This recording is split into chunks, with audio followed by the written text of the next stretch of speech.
જય દ્વારકાધીશ. સિંગર મોહિત ભુરિયા. હે મારા નાથ, હવે હુકમ કર, મારે પણ દ્વારકા આવવું રે.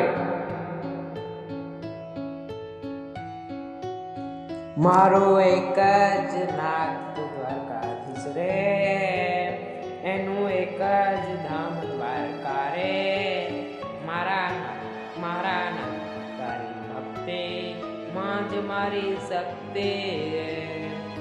એ મારો એક જ નાથ દ્વારકાધીશ રે, એનું એક જ ધામ દ્વારકા રે. એ મારા દ્વારકા વાળા, હવે તો હુકમ કર રે. મારે હવે તો દ્વારકા આવવું છે રે. એ મારા દ્વારકાધીશ રે, એ હું તારી ભક્તિમાં ખોવાયેલો છે, પણ આજ મારી શક્તિ રે. એ મારા નાથ હવે તો હુકમ કર રે.